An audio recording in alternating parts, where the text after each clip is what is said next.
안녕하세요. 저는 40대 유부녀입니다. 저는 딸만 줄줄이 내신 집안의 막내딸이에요. 저희 아버지는 워낙 손이 귀한 집안의 장남입니다. 친할머니께서 끝까지 아들 타령을 하시는 바람에 저까지 태어날 수 있었던 거죠. 제가 태어났을 때 또 딸이라는 말에 할머니께서는 아예 저를 보러 오시지도 않았대요. 제가 돌 지날 때까지도요.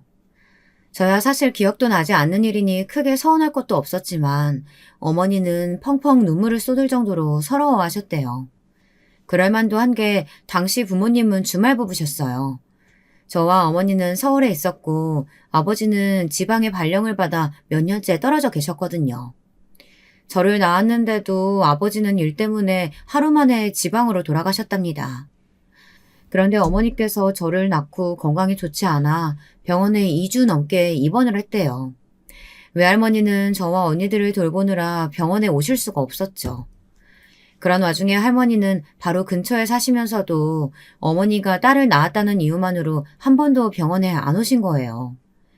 어머니는 병원에 있는 동안 몸도 아프고 마음도 외롭다 보니 혼자 별의별 생각을 다 했답니다. 나는 이 집 며느리가 아니라 아들 낳아주러 들어온 씨바지였던 거지. 당신은 애들 앞에서 무슨 그런 소리래. 어머니께서 서운하셔서 그러는 건데 자식된 도리로 좀 이해도 할 수 있지. 어머니가 속상하고 서운할 때마다 하소연을 하면 아버지도 좀 받아주면 좋은데 항상 참지 못하시고 어머니께 버럭 소리를 지르셨어요. 오랜만에 만나서도 부모님은 매일 싸우셨습니다. 그전까지는 할머니가 아무리 괴롭혀도 엄마는 자신이 아들을 낳지 못한 탓이라고 생각해서 꾹 참고 사셨대요. 그런데 막내인 저를 낳고 난 뒤 연달아 출산하느라 몸이 완전히 망가져 버렸는데도 할머니는 아들을 낳지 못했다는 이유만으로 아예 대놓고 어머니를 무시하시고 없는 사람 취급하셨대요. 그러니 어머니도 더는 참지 않으셨답니다. 언니들의 기억을 빌리자면 그때부터 부모님의 사이가 급속도로 더 나빠졌답니다. 엄마와 할머니가 만나기만 하면 싸우는 통에 언제부턴가는 아예 명절날에 할머니 댁에 가지도 않았어요. 명절날 가봐야 어차피 여자들은 일만 하고 제사도 못 지내는데 딸들 데리고 가봐야 무슨 소용이냐며 어머니는 아버지만 혼자 가라고 하셨습니다. 이미 부모님의 사이는 나빠질 대로 나빠진 상황이었고 주말 부부이기까지 하다 보니 아버지도 아예 할머니 댁에 같이 가자는 말도 안 했습니다. 그냥 혼자 할머니 댁에 다녀오셨어요. 아버지는 명절 때 할머니 댁에 혼자 다녀오시면 저희를 상에 앉혀놓고 술을 한 잔씩 드시면서 절대 네 엄마 닮지 말라는 말을 입에 달고 사셨습니다. 언니들은 아버지를 싫어했어요. 어릴 때부터 내내 아버지와 떨어져 살아 정도 별로 없었지만 엄마가 힘든 게 언니들은 다 아버지 탓이라고 생각했거든요. 능력이 없어서 지방까지 내려가 일하느라 가정에 소홀했고 할머니와 엄마가 문제가 생길 때마다 아버지는 할머니 편을 들어 엄마를 속상하게 했으니까요. 저는 지금이야 당연히 아버지가 중간에서 잘못했다는 걸 알지만 당시에는 너무 어려서 몰랐어요. 단순히 아버지가 그냥 좋았습니다. 저는 아버지가 집에 오시는 날만 기다리고 있었어요. 아버지가 집에 오시면 저는 하루 종일 따라다니며 무릎에 앉았습니다. 아버지도 딸이 위로 셋이나 있었어도 그런 관심을 받아본 적은 처음이라 그랬는지 저를 많이 예뻐했습니다. 그 마음이 티가 났던 게 주말에 오실 때마다 제 옷이며 선물을 사오셨어요. 언니들 물건도 어쩌다 사오셨지만 제 선물은 매주 있었습니다. 너희 아버지 오셨다. 빨리 가서 저녁 차려드려. 아버지가 돌아오실 때까지도 언니들은 아버지가 오시면 저에게 너희 아버지라고 불렀어요. 어려서부터 아버지가 막내인 저만 예뻐했다고 언니들이 놀리듯 하는 농담이었죠. 커가면서도 별반 다르지 않았습니다. 저는 하도 언니들이 놀려대니 대놓고 말할 수는 없었지만 항상 아버지를 걱정했어요. 아버지는 혼자 회사 기숙사에 사셨거든요. 아버지는 월급을 받으면 최소한의 생활비만 남기고 모두 다 어머니에게 보냈습니다. 아빠는 가족도 없이 혼자 살아서 매일 혼자 밥 먹고 혼자 잘 텐데 말은 안 해도 얼마나 외로울까? 외롭긴 뭐가 외로워? 나도 딱 한 달만이라도 네 아버지처럼 살았으면 좋겠다. 얼마나 좋아. 혼자 사니 할 일도 없고 걱정할 것도 없고. 어머니는 그런 아버지가 부럽다고 했지만 제 생각은 달랐습니다. 처자식이 있는데 남자 혼자 단칸방에 사는 게 쉬운 일은 아니겠다 생각이 들었거든요.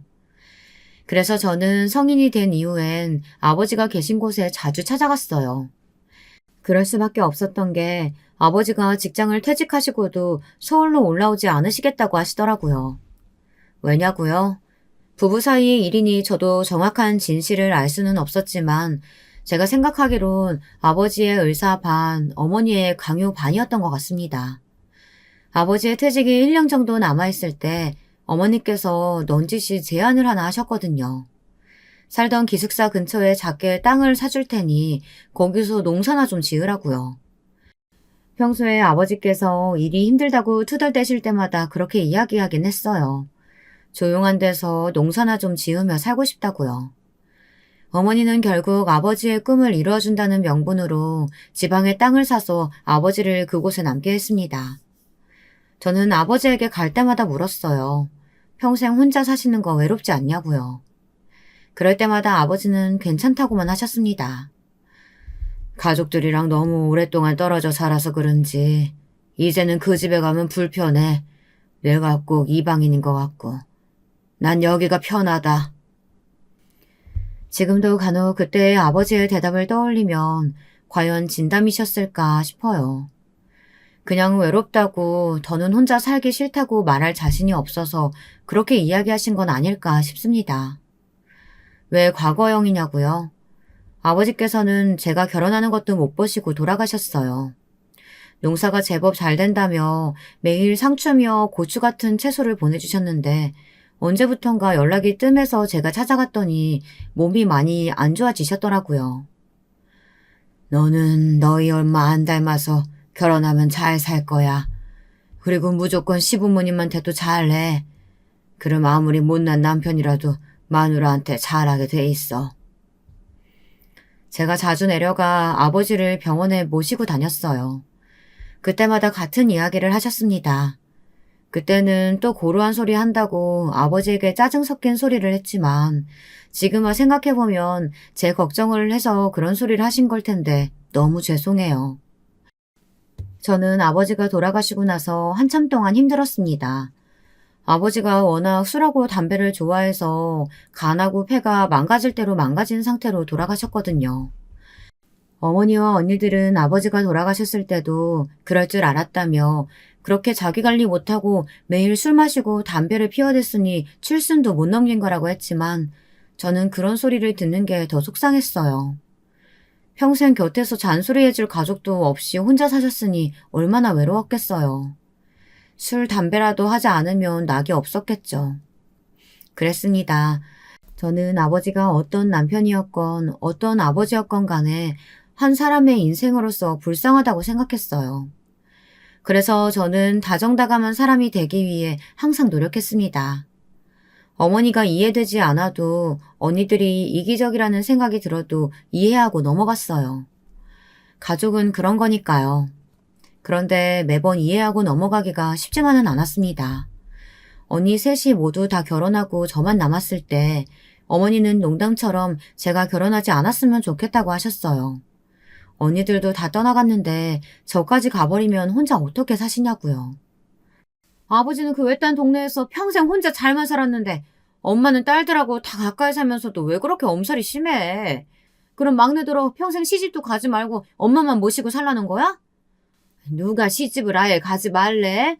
좀 천천히 가도 되고 아니면 결혼해서 사위랑 나랑 셋이 살 수도 있는 거지. 아이고 엄마 무슨 큰일 날 소리를 해. 막내딸 혼삭길 막으려고 작정했어? 우리 막내딸이 얼마나 예쁘고 잘났는데 이렇게 귀한 딸내미 내주면서 그런 소리도 못해? 아휴 우리 막내 시집가긴 글렀네. 글렀어. 저도 그때야 특별히 만나는 남자가 있을 때가 아니라서 심각하게 생각하지 않았습니다. 사실 부모 입장에야 딸이 아깝고 귀한 게 당연하니 농담으로 그렇게 말할 수도 있다고 생각했죠. 그런데 어머니의 말은 농담이 아니라 진담이었습니다. 제가 결혼할 남자가 생겨서 집에 데리고 왔더니 어머니께서 제 남자친구에게 정말 대릴 사위 이야기를 하셨어요. 운명의 장난인지 제 남자친구는 아들만 줄줄이 셋인 집의 막내 아들이었어요. 어머니는 어차피 시댁의 아들이 남자친구 말고도 둘이나 더 있으니 막내 하나 정도는 처가로 보내도 되지 않냐는 되지도 않는 소리를 하셨습니다. 평소 어머니의 성격을 아는 저도 이건 아니다 싶어 무슨 그런 소리를 하냐고 했죠. 하지만 어머니는 굴하지 않았습니다. 나중에는 아예 처갓집에 들어와 살 거 아니면 결혼은 꿈도 꾸지 말라는 식으로 고집을 피웠어요. 저는 그날 남자친구에게 미안해서 사과를 했습니다. 우리 엄마 때문에 많이 놀랐지. 나도 갑자기 저렇게 말씀하실지는 몰랐어. 아니야. 혼자 딸 내 키우셨다면서. 평생 딸들이랑 복잡거리고 사시다가 딸 넷 다 시집 보내고 나시면 얼마나 헛헛하고 힘드시겠어. 나 충분히 이해해. 내가 부모님이랑 한 번 더 상의해 볼게. 처음 만났을 때부터 좋은 사람이라는 거야 알았지만 이렇게 완벽한 남자일 줄은 몰랐습니다. 남자친구는 신기하게도 시부모님께 대릴사위 자리를 허락받았어요. 제 두 귀로 듣고도 믿기지 않았어요. 그렇게 남자친구는 정말 제 남편이 되었습니다. 시댁에 어떻게 허락을 받았냐고요? 저도 신기해요. 사실 저희 시댁이 보통 고루한 집안이 아니거든요. 어느 정도 고루하냐면요. 처음 상견례 때부터 예사롭지 않았어요. 우리 아들들이 다 잘나서 그런지 첫째, 둘째 다 사돈들이 제가 특별히 말 안 해도 혼수며 예물 예단 얼마나 대단하게 해왔는지 몰라요. 얘 큰애야, 그때 그 가구가 어디 거라고 했지? 아, 아버지께서 직접 이탈리아 가셔서 장인한테 주문 제작해 오신 거예요. 어쩐지 확실히 다르긴 다르더라. 아참, 그러고 보니 둘째 안사돈께서 보내주신 모피도 얼마나 좋은지. 이번 겨우내 내가 아주 그것만 입고 살았다니까. 어머, 정말요? 어머니께서 무지 고심해서 고르신 건데 다행이에요. 아무리 좋은 걸 가져다 드려도 저희가 받은 거에 비하면 약소하죠. 그 비싼 아파트를 척 사주셨는데요. 알고 보니 큰형님과 작은형님은 결혼할 때 시댁에서 10억도 넘게 나가는 아파트를 사주셨대요. 저는 이야기를 듣는 내내 놀라워서 이야기에 끼지도 못했습니다.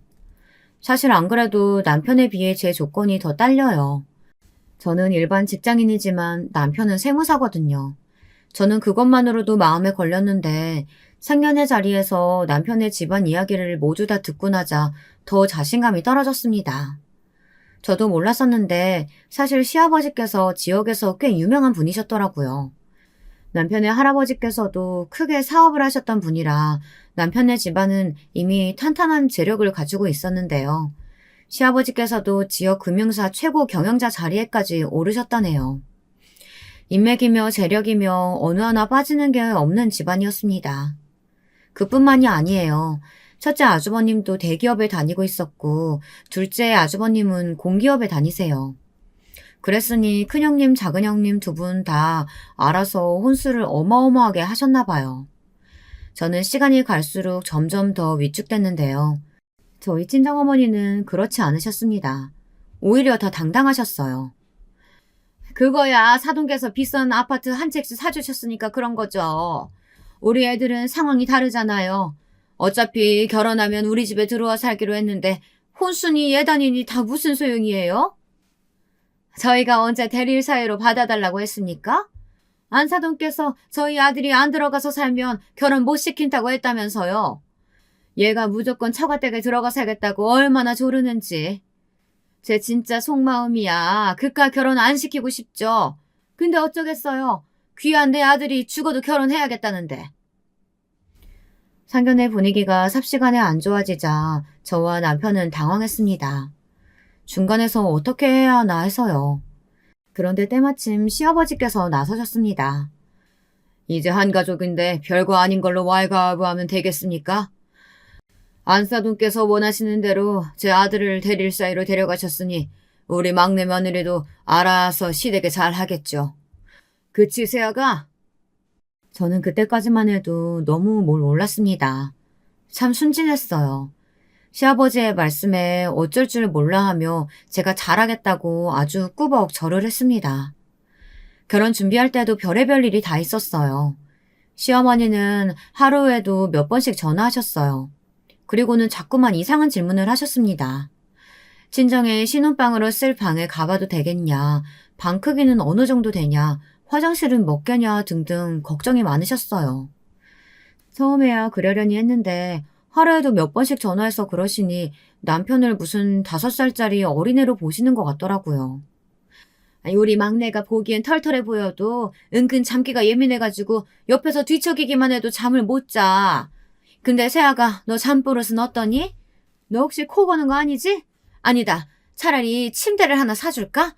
요즘 젊은 사람들은 싱글로 2개씩 놓고 그런다던데. 아니에요. 저 잠버릇도 없고 코도 안 골아요. 그리고 저희 방이 그렇게 넓지는 않아서 싱글 2대가 다 들어가진 못할 거예요. 엄마 쪽팔리게 왜 그래 진짜. 누가 보면 내가 마마보이인 줄 알겠어. 저는 시어머니를 만날 때마다 마음이 불편했어요. 남편도 항상 제게 미안해했고요. 하지만 남편에 대한 걱정 때문이라고 하기엔 시어머니께서 도가 지나치기는 했습니다. 저희 시댁은 한 달에 한 번 여자들끼리만 모이는 모임이 있어요. 형님들과 시어머니 그리고 저. 이렇게 넷이 모여 함께 음식도 만들어 먹고 술도 한 잔씩 하고는 했습니다. 그런데 말이 좋아 사실 모임이지 저는 좀 불편했어요. 며느리 셋을 가지고 매일 비교하면서 누가 더 잘하나 확인하는 자리 같았거든요. 갈 때도 항상 시어머니가 좋아하실 만한 선물도 사가야 했죠. 처음에 제가 모르고 빈손으로 갔다가 양손 가득 선물을 사가지고 오신 형님들 사이에서 아주 무안했거든요. 모르는 사람들은 그냥 시댁에 가는 건데 과일이나 좀 사가면 되지 않냐, 뭘 걱정하냐고들 했지만 과일로는 될 상황이 아니었어요. 갈 때마다 매번 고민이 됐습니다. 하루는 퇴근하고 가느라 제가 좀 늦어 급하게 시댁에 갔는데요. 그래도 선물은 빼먹을 수 없어서 유명 제과점에서 케이크를 사서 갔습니다. 이 케이크가 그냥 케이크가 아니거든요. 가게가 문을 열기도 전에 사람들이 줄 서서 사는 케이크인데 얼마 전에 시어머니께서 궁금하다고 하시길래 제가 점심시간에 밥도 안 먹고 가서 사온 케이크였어요. 그런데 오늘도 제 케이크는 밀렸습니다. 큰형님께서 아예 업체를 불러 집안에 파티 준비를 하셨더라고요. 인테리어뿐만 아니라 음식도 유명 셰프를 불러 싹 준비하고요. 얼마 안 있으면 크리스마스이기도 해서 제가 기분 좀 내봤어요. 어머니 드라마에서 나오는 파티 꼭 해보고 싶다고 하셨잖아요. 어머, 너무 예쁘다. 꼭 외국 같아. 우리 큰며느리 덕분에 내가 호강하네. 고마워. 어머, 근데 이걸 언제 다 치워요? 어머니 지저분한 거 너무 싫어하시잖아요. 내가 당연히 청소업체까지 싹 불렀지. 어머니 걱정하지 마세요. 이따 파티 끝나면 알아서 와서 다 치워줄 거예요. 제가 사온 케이크는 꺼내보지도 못하고 저녁만 먹고 왔습니다. 며느리들끼리 뭘 이렇게까지 하냐고요. 저도 처음엔 너무 과하다고 생각했죠. 그런데 얼마 전 시아버지께서 며느리들을 불러놓고 선전포고를 하나 하셨어요. 내가 곧 너희 시어머니랑 제주도로 이사할 생각이야. 그래서 제주도로 가기 전에 우리가 살던 이 집은 너희 중에 시어머니한테 제일 잘하는 며느리한테 줄 생각이다. 시부모님이 노후는 2분이서만 제주도에서 지내시겠다고 하시면서 말도 안 되는 제안을 하셨어요. 시부모님이 사시던 집은 현재 시세로 30억이 넘는 주택이에요. 그걸 통째로 아들들도 아닌 며느리에게 증여해준다는 게 쉬운 일은 아니었죠. 물론 시아버지의 갑작스러운 선전포고로 아들들까지 난리가 나긴 했습니다. 저희 남편도 마찬가지였어요. 형들은 다 아파트 있고 집 없는 건 나뿐인데 당연히 내가 받아야지. 여보, 이번 일은 우리한테 아주 중요한 일이야. 잘 생각해봐. 그 집 받아서 장모님이랑 셋이 살고 장모님 집 팔면 장모님 노후는 아무 걱정 없잖아. 남편 말을 듣다 보니 저도 욕심이 났습니다. 사실 어머니 집이 크긴 해도 워낙 오래된 집이라 노후가 많이 됐거든요. 워낙 땅값이 싼 동네라 지금 당장 팔아도 형님들이 사시는 아파트도 못 살 돈이었어요. 그래서 저도 형님들의 재산 다툼에 끼어들었습니다. 시어머니의 마음에 들기 위해 부단히 노력했어요. 그런데 금액이 워낙 크다 보니 경쟁은 치열하다 못해 과열됐습니다. 어느 정도였냐고요? 제가 뭔가 하기도 전에 형님 두 분은 결국 머리끄덩이까지 잡고 싸웠어요. 큰형님이 시댁에서 화려한 파티를 연 지 얼마 지나지 않아 작은 형님이 나섰습니다. 시어머니가 평소 좋아하는 화가의 그림이 있었는데 그걸 작은 형님이 어렵게 구해왔다면서 시어머니에게 선물했어요. 시어머니는 소녀처럼 좋아하셨습니다. 그림을 벽에 걸어두고 보시며 눈물까지 흘리셨어요. 그런데 그 대단한 그림이 글쎄 가짜였습니다. 작은 형님이 시어머니에게 인정받겠다고 일부러 작정하고 가짜를 진짜인 것처럼 속인 거였죠. 그 사실을 어떻게 알았냐고요? 큰형님이 누굽니까? 순순히 작은 형님에게 집을 양보할 사람이 아니었죠. 작은 형님이 그림을 사온 경로를 알아내서 시어머니에게 일렀어요. 시어머니는 며느리가 당신을 속였다는 사실에 엄청 화가 나서 둘째 형님을 나무라셨습니다. 그 일로 작은 형님이 큰 형님의 머리채를 잡았어요. 식구들 다 있는 앞에서요. 시댁은 순식간에 아수라장이 됐습니다. 형님들 다툼에 아주버님들까지 참전해서 일이 커졌거든요. 서로 욕하고 소리 지르며 천박한 말까지 오고 갈 때쯤 마침 집에 돌아오신 시아버지께서 그 광경을 보고 경악하셨습니다. 이 못난 것들이 지금 뭐 하는 거야? 그깟 돈 몇 푼 때문에 며느리들이 시어머니 앞에서 머리채를 잡고 싸워? 다 내 집에서 썩어지지 못해. 이게 다 아버지께서 싸움을 부추기셔서 그렇잖아요. 맞아요. 그러게 진작에 재산 좀 미리 정리해서 달라니까 그때는 안 주시고 이제 와서 자식들끼리 오디션 보는 것도 아니고 이게 뭐예요? 뭐야? 오디션? 아유, 이 괘씸한 자식들. 그래, 너희들은 우리가 부모가 아니라 다 돈으로만 보이지? 부모가 늙어서 둘이서만 제주도에 가서 산다고 하면 걱정부터 하지는 못할 망정 재산 안 주고 갈까봐 아주 똥줄들이 타는구나. 좋아, 나도 너희 같은 놈들 필요 없다. 내가 마지막 선물로 있는 거 다 주고 떠날 테니까 다시는 내 앞에 나타날 생각도 말어. 평소에 시아버지라면 당연히 아주버님들에게 욕을 퍼부으실 거라고 생각했는데 아니었습니다. 시아버지는 오히려 상처받은 얼굴을 하고는 다 집에 돌려보내셨어요. 그리고 얼마 뒤에 말도 안 되는 일이 일어났습니다. 시아버지께서 정말 가지고 계시던 건물을 정리해 자식들에게 골고루 다 증여해 주셨어요. 며느리들까지 모두 다 말이죠. 그리고는 정말 자식들에게 일절 말도 없이 시어머니와 함께 제주도로 내려가 버리셨어요. 저는 제주도로 그대로 내려가 버리신 시부모님이 신경 쓰였습니다. 자식들끼리 부모 재산 때문에 서로 물고 뜯고 하는 모습을 그대로 다 보셨으니 얼마나 속상하실까 싶어서요. 저는 하루라도 빨리 제주도에 내려가 보려고 했어요. 그런데 그때 제게도 일이 좀 생겼습니다. 친정 어머니가 갑작스러운 사고로 돌아가셨어요. 혼자 장을 보고 집에 돌아오시다가 교통사고를 당하시는 바람에 돌아가셨죠. 저는 충격이 컸습니다. 바로 몇 시간 전까지 저녁에 뭐 먹고 싶냐 물으시던 어머니께서 갑작스럽게 사라져 버린 거니까요. 저는 몇 개월 동안 산송장처럼 지냈습니다. 퇴근하고도 집에 들어갈 수가 없었어요. 그 집엔 언제나 어머니가 계셨으니까요. 지금도 문을 열고 들어가면 언제나처럼 어머니가 웃으며 반겨주실 것 같았습니다. 하늘은 원래 다 주지 않으시나 봅니다. 남편과의 사이도 너무 좋고 부족한 것 없이 잘 살고 있었지만 부모님과의 이별은 언제나 제게 너무 가혹했어요. 남편은 저를 위로하기 위해 최선을 다했습니다. 일로 바쁜 사람이 제가 걱정된다면서 일까지 집에 들고 와서 했어요. 제 저녁이라도 차려주겠다고요. 그 마음이 큰 위로가 됐습니다. 사실 남편도 힘들었을 텐데 저까지 챙기려는 모습이 고마웠어요. 남편도 재산 문제로 부모님 형제들과 사이가 좋지 않아 마음이 좋지 않았을 테니까요. 제 앞에서는 티를 내지 않으려는 것 같아 미안했어요. 저는 그제야 좀 정신이 들더군요. 제가 너무 제 생각만 하고 있었구나 싶어서요. 저는 마음도 추스르고 시부모님도 보고 올 겸 제주도에 갔습니다. 친정어머니가 돌아가셨을 때 시아버지께서 장례식장에 와주셨거든요. 저는 마음이 쓰여 계속 안부 전화를 드렸는데 시부모님은 전화를 받지 않으셨어요. 저는 아무래도 신경이 쓰여 시부모님이 좋아하시던 간식들을 잔뜩 사서 제주도에 갔습니다. 그런데 이상했어요. 초인종을 계속 눌러도 집에서 아무도 안 나왔습니다. 저는 곧바로 시어머니께 전화를 드렸는데 안에서 소리만 들리고 여전히 아무도 안 나왔어요. 저는 이상해서 문을 두드렸습니다. 어머니를 부르면서요. 그런데 한참이 지나도 아무도 나오질 않았습니다.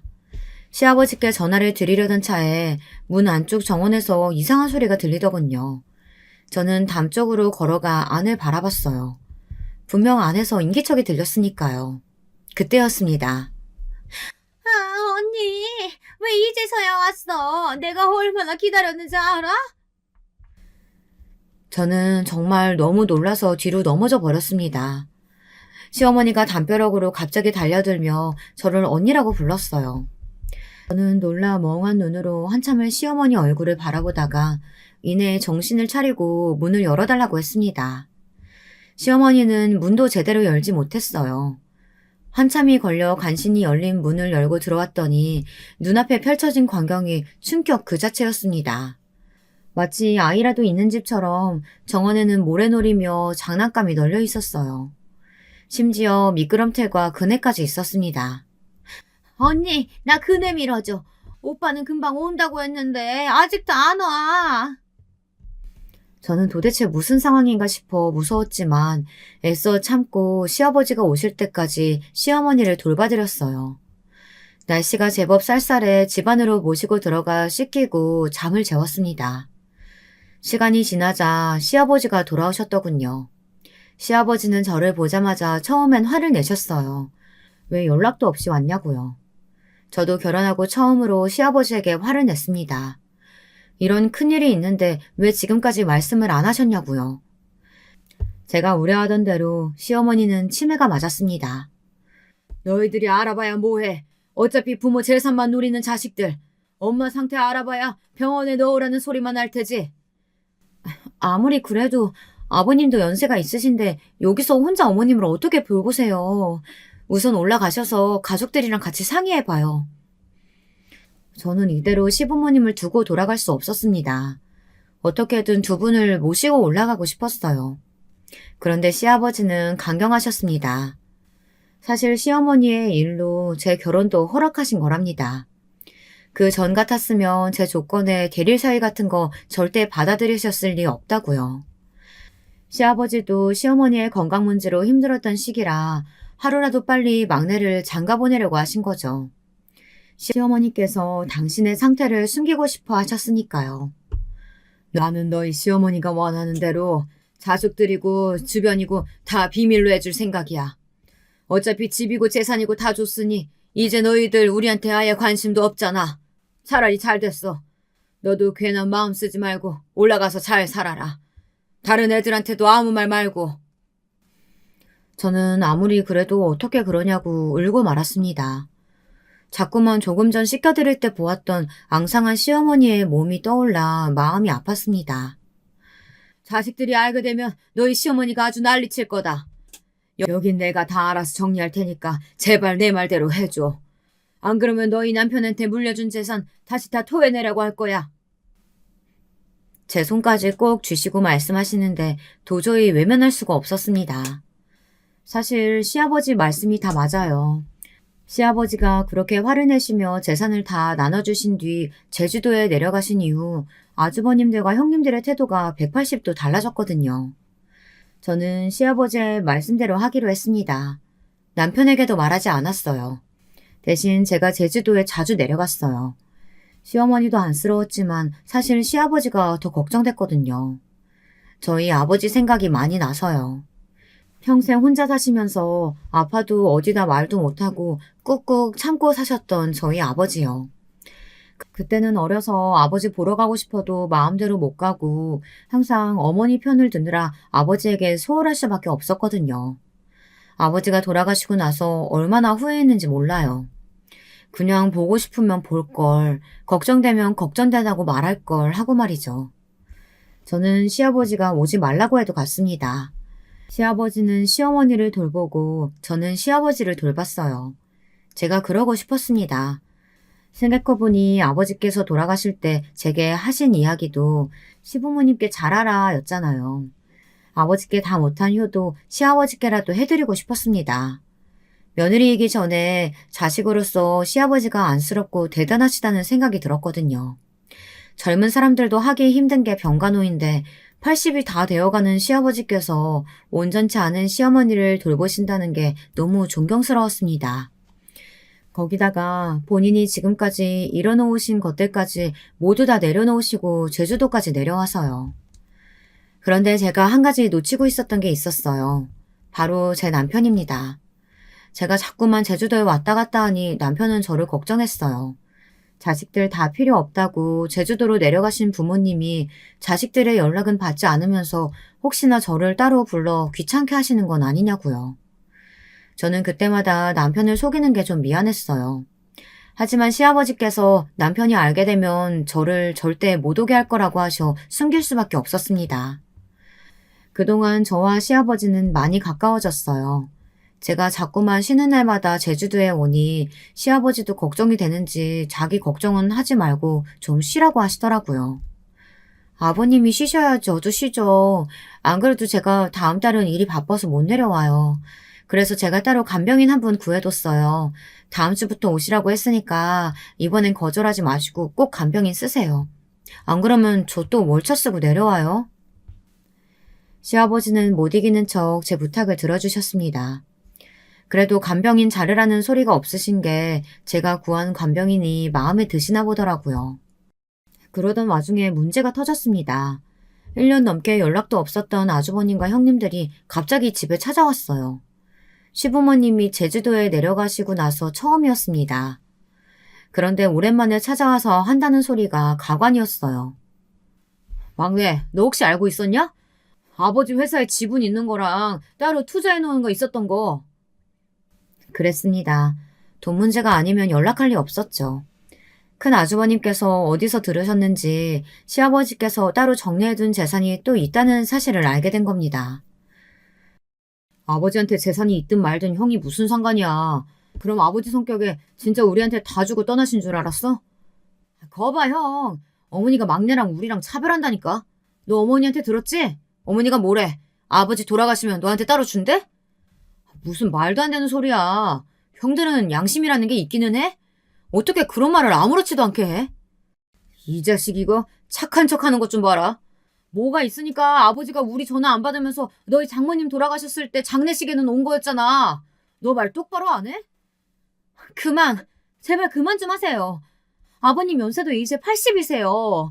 아주버님들이 자식으로서 아버님께 뭘 잘했다고 또 재산 이야기를 하세요? 저는 처음으로 아주버님들 앞에서 소리를 질렀습니다. 도저히 참을 수가 없었어요. 어머니 아버님이 어떻게 지내고 있는지는 조금도 궁금해하지 않으면서 어떻게 시부모님 재산에 또 욕심을 낼 수 있는 건지 너무 뻔뻔해서 두고 보고만 있을 수가 없었습니다. 동서야말로 어디서 감히 큰 소리를 내? 시부모님이 안 계시면 우리가 제일 큰 어른인 건 몰라? 어른 같은 소리 하고 있네. 어른이면 어른 노릇하고 대접받을 생각을 하세요. 저는 아주버님이든 형님이든 도저히 저보다 어른이라고 생각 안 하니까 저한테 어른 대접 받을 생각하지 마세요. 세상에 어떻게 이런 인간들이 있을까요? 다들 부모 덕에 남들 앞에서 떵떵거리고 살 정도로 잘 살면서 아직도 욕심이 나나 봅니다.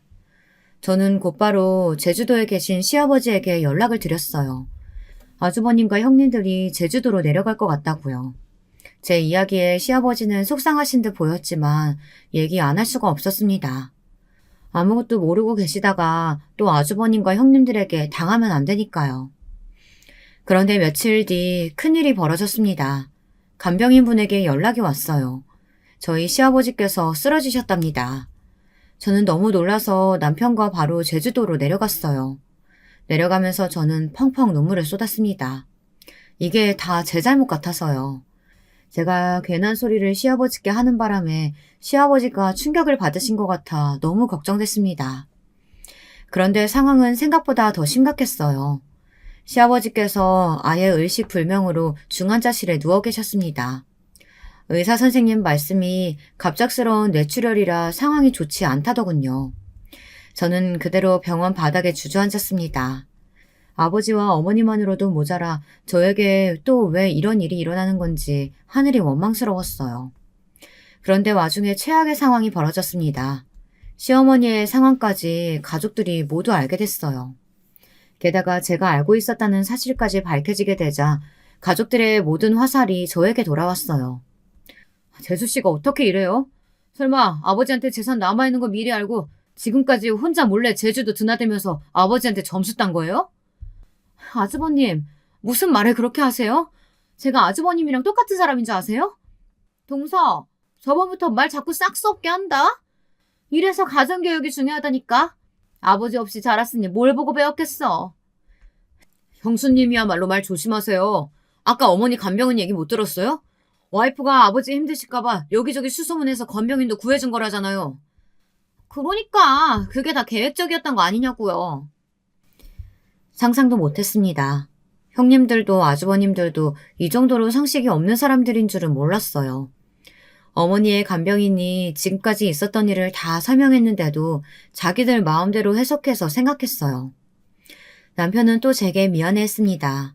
지금까지 혼자 얼마나 마음고생을 했겠냐면서 제게 고마워했어요. 그런데 그때였습니다. 저희 부부가 서로 안쓰러워하며 애틋하게 바라보는 사이 아주버님들과 형님들 사이에 작은 실랑이가 벌어지고 있었어요. 병원에서 시아버지 보호자가 누군지 물었나 보더군요. 앞으로 시아버지의 병원 생활이 얼마나 길어질지 모르기 때문에 반드시 곁에 보호자가 있어야 한다고요. 큰 아주버님네와 작은 아주버님네는 서로에게 떠밀었습니다. 형이 장남인데 당연히 형이 아버지 보호자지. 이럴 때만 장남이냐? 아버지 재산 나눌 때는 얄짤없이 다 반반 나눠놓고? 형들은 어머니 저지경 되신 거 보고도 아직도 정신 못 차렸어?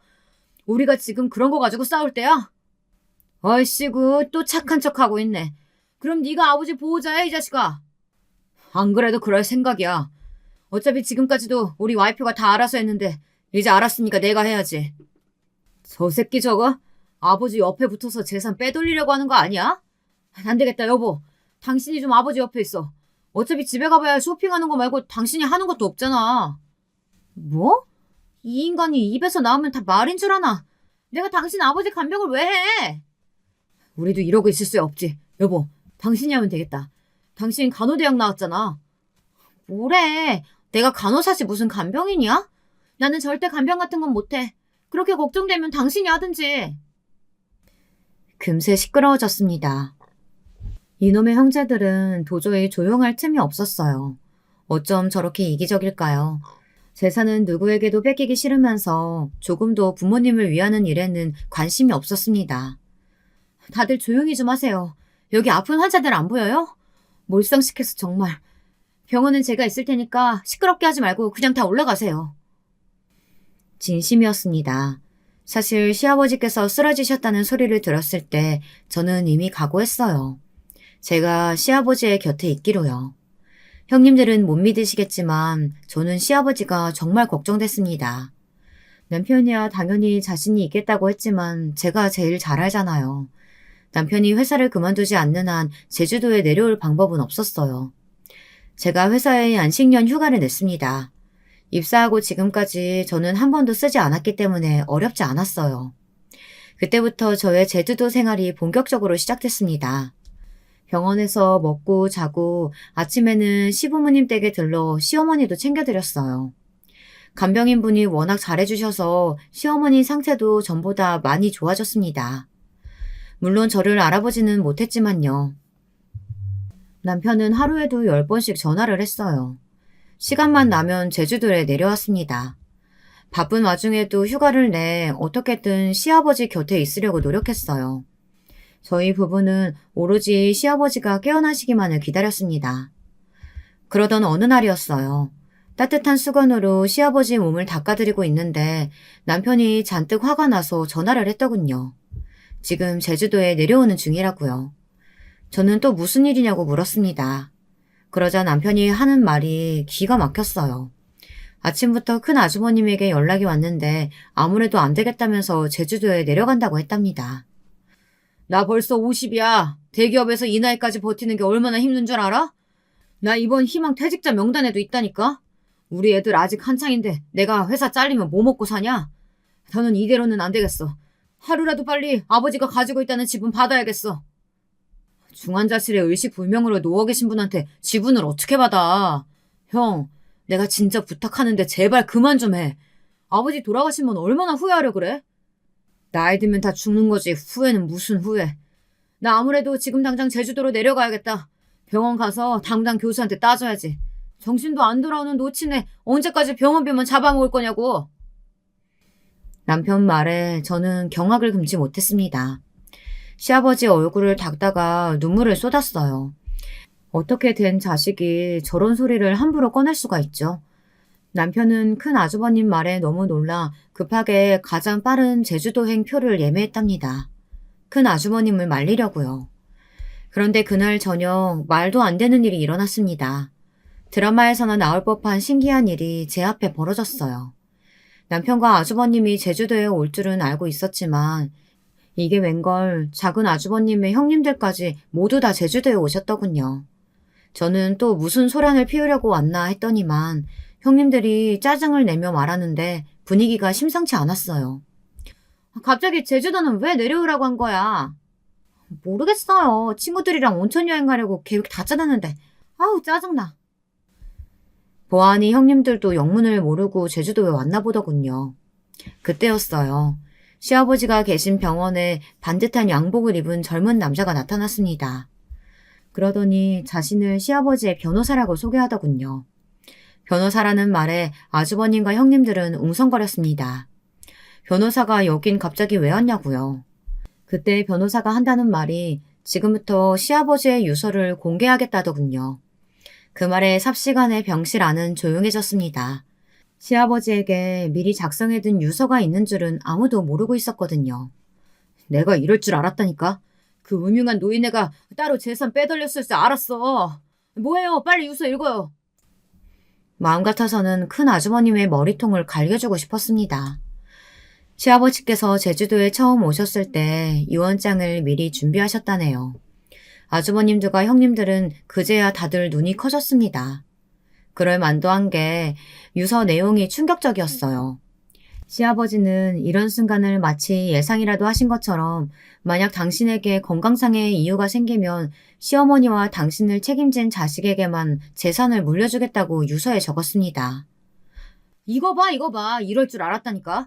막내 이 자식 너 변호사 네가 고용한 거지? 둘이 짜고 우리한테 사기치려고 이러는 거잖아. 순식간에 달려든 작은 아주버님은 남편의 멱살을 잡았어요. 형님들은 둘 다 저를 막무가내로 쏘아붙였습니다. 잘하면 머리끄덩이라도 잡겠더군요. 그때였습니다. 눈을 감고 침대에 누워 계셨던 시아버지가 갑자기 침대에서 벌떡 일어났어요. 순간 너무 놀란 나머지 저는 소리를 깨악 질렀습니다. 아이고 새아가 놀랐냐? 미안하다. 사실 나 아픈 건 다 쇼였다. 놀라 어쩔 줄 모르는 제 어깨를 다독이신 시아버지는 정말 침대에서 내려와 걸으셨습니다. 알고 보니 시아버지께서 저희를 속였더군요. 병원 관계자들과 짜고 말이죠. 저는 앞뒤 상황이 어떻게 된 일이고 간에 너무 기뻤어요. 지난 몇 주 동안 이날만을 기다렸으니까요. 기쁨도 잠시 병실 분위기는 삽시간에 달라졌습니다. 지금까지 별의별 막말들을 퍼부어대던 아주버님들과 형님들이 입을 딱 닫아버렸어요. 아주 오랜만이구나. 잘들 지냈냐? 시아버지는 도대체 무슨 생각이신지 밝게 웃으시며 인사를 건넸습니다. 그리고는 문 앞에 서 있던 변호사에게 손짓하더니 유서를 가져오라고 하셨어요. 직접 읽으시겠다면서요. 자, 잘 들어라. 똑똑한 우리 장남이 알고 있는 대로 나한테는 재산이 아직 아주 많이 남아있다. 알다시피 너희 어머니 상태가 좋지 않아. 앞으로도 나와 네 어머니는 제주도에서 쭉 살 생각이야. 그래서 내가 투자한 회사에서 나오는 배당금은 계속 내가 받을 생각이고. 아이고 아버지 당연하죠. 저 그런 거 욕심내는 놈 아닙니다. 뻔뻔해도 어떻게 저렇게 뻔뻔할 수가 있을까요? 아주버님은 시아버지더러 음흉한 노인네라고 할 때는 언제고 아무 일 없다는 듯이 태연하게 굴었어요. 그리고 그 외에 남은 재산은 유서에 적은 내용대로 나와 너희 어머니를 살뜰히 챙긴 우리 막내 며느리한테 다 줄 거다.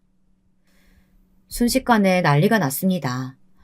아주버님들과 형님들도 저와 남편에게 물건만 던지지 않았지 말도 안 되는 소리라며 소리를 지르고 난동을 부렸어요. 그 순간 더 드라마틱한 일이 벌어졌습니다. 병원 안으로 경호원들이 들어오더니 아주버님들과 형님들을 제지했어요. 아직 끝이 아닌데 어쩌지? 김 변호사가 맞아 읽어. 큰아드님과 작은아드님 그리고 두 며느님 모두 해당되는 내용이니까 잘 들으세요. 아버님께서 자녀분들에게 망은 행위로 인한 재산 증여 해제 신청을 하셨습니다. 그랬습니다.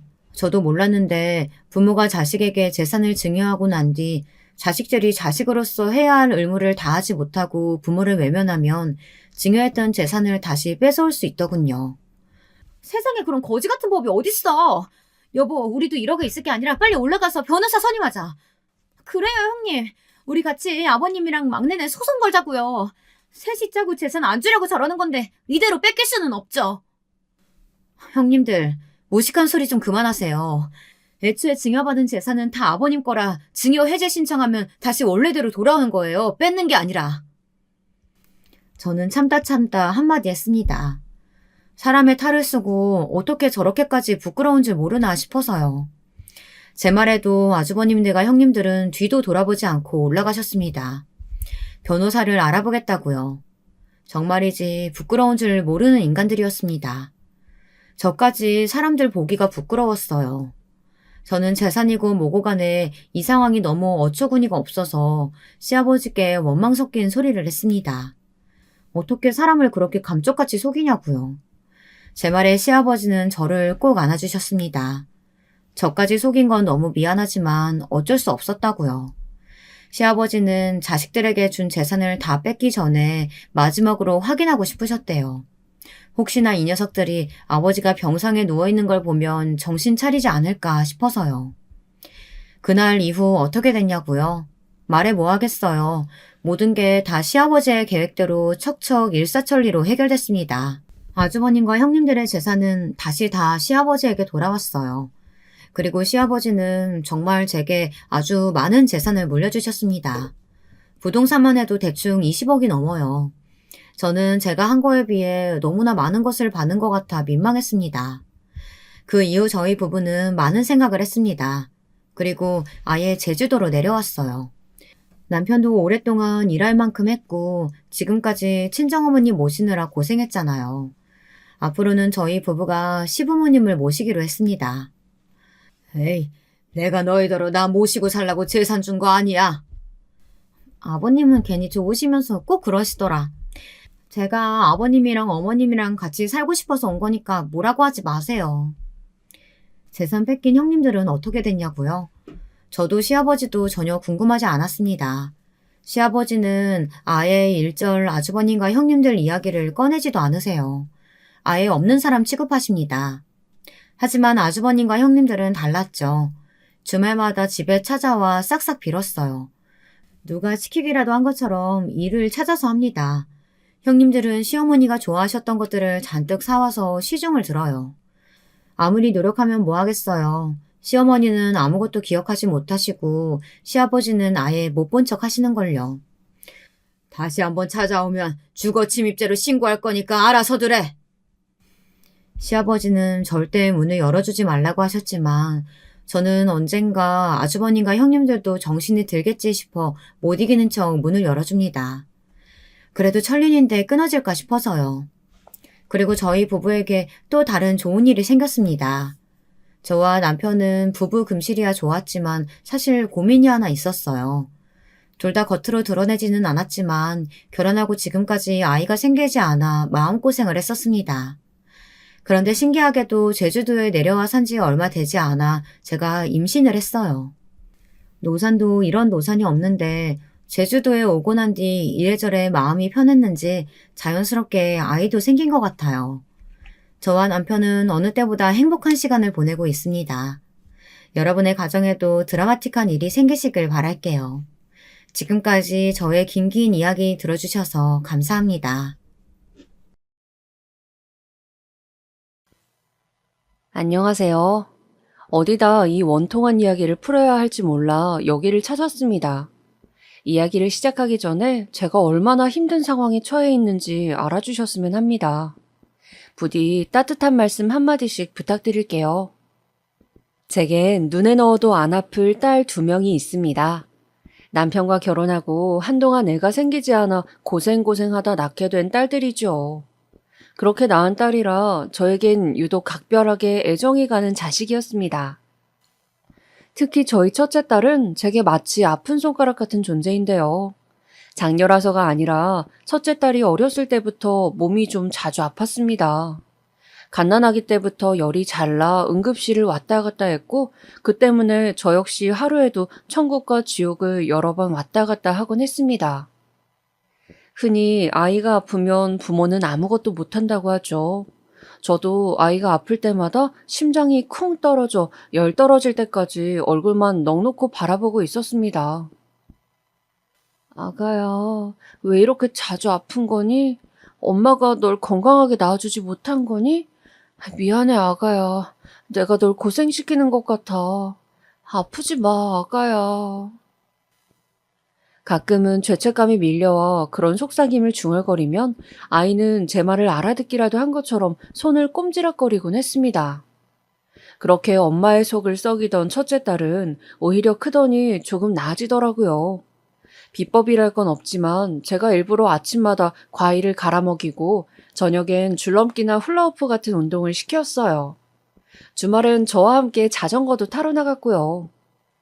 원체 활동적인 걸 좋아하는 딸이 아니어서 엄마, 나 그냥 책 읽으면 안 돼요? 하고 조르곤 했지만 엄마가 이끄니 어쩔 수 없이 따라 나선 거죠. 덕분에 중학교쯤 되었을 땐 다행히 제법 키도 크고 다른 애들과 비슷한 체격도 되었습니다. 하지만 그때가 아마 첫째 딸이 가장 힘들기 시작하던 시기였을 겁니다. 부모였던 저는 전혀 상상도 못하고 있었습니다. 우리 딸에게 무슨 일이 일어나고 있는지요. 어느 날부터 딸아이의 안색이 안 좋아지더니 갑자기 잘 먹던 밥도 안 먹고 혼자 시름시름 앓더라고요. 밤에는 악몽도 꼭 꾸는 것 같았고요. 미희야, 왜 그래? 괜찮아? 괜찮아, 엄마. 나 이제 나가줘. 괜찮다는 녀석이 땀이 왜 이리 많이 나는 건데 어디 아파? 엄마가 약 줄까? 아, 됐다고 나가라고 좀. 게다가 딸은 그 시절 신경질도 부쩍 많이 늘었습니다. 늘 무언가에 짓눌려 있는 것처럼 스트레스를 많이 받는 것 같았지만 저는 도대체 원인이 무엇인지 알 수가 없었습니다. 제가 딱히 공부 스트레스를 주는 것도 아니었고 친구들과도 사이가 나빠 보이지 않았는데 왜 이러는지 알 수 없었죠.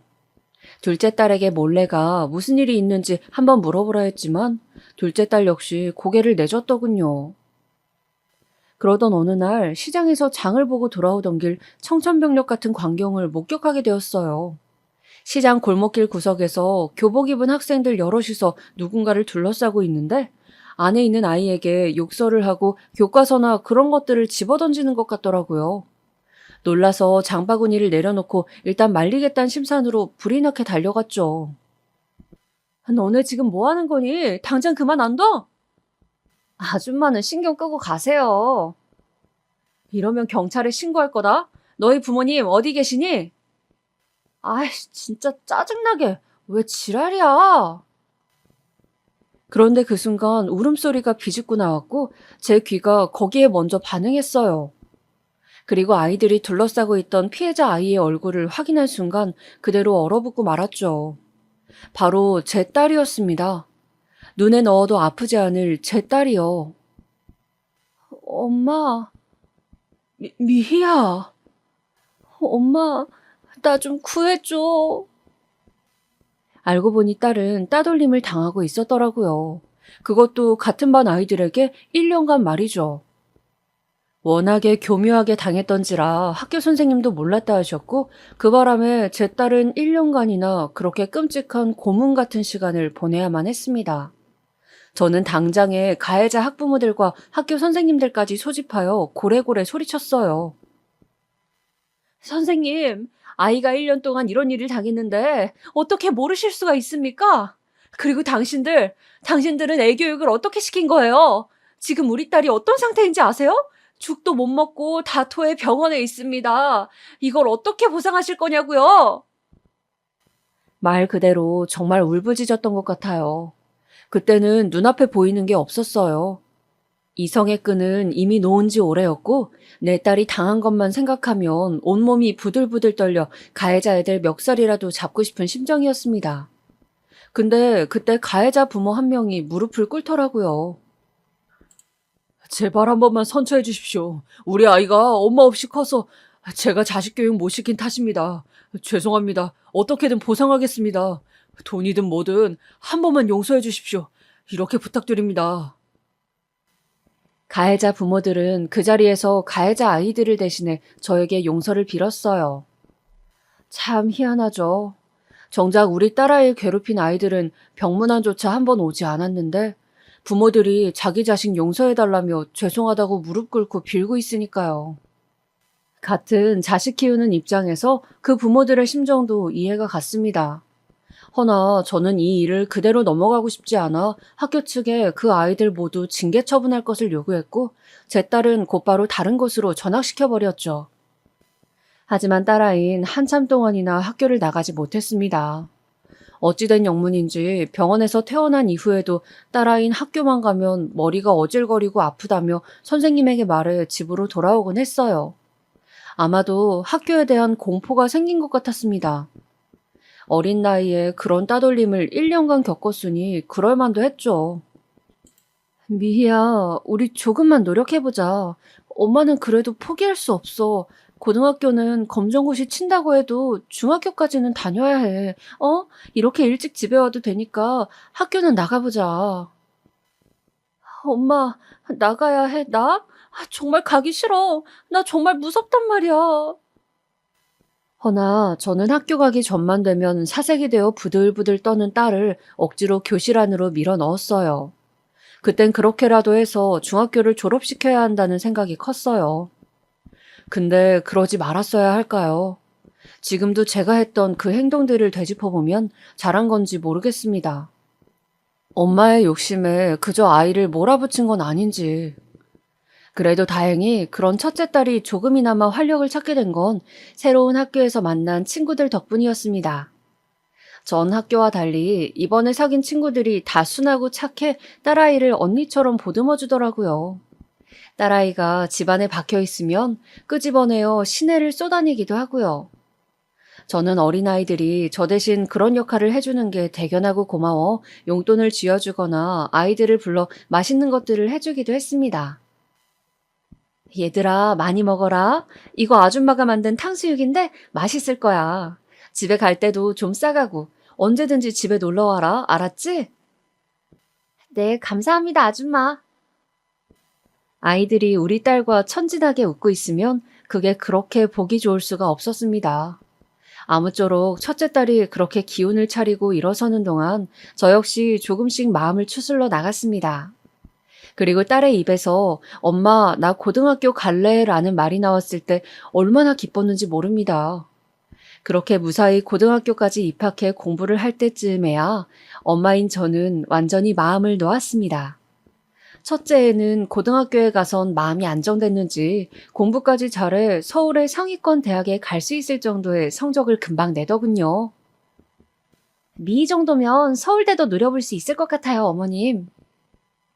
담임 선생님께서 넌지시 건넨 말에 얼마나 놀랐는지 모릅니다. 보내달라는 학원만 보내주곤 공부엔 신경조차 쓰지 않았는데 딸아이는 공부하는 게 어렵지 않다며 턱턱 1등을 해오곤 했어요.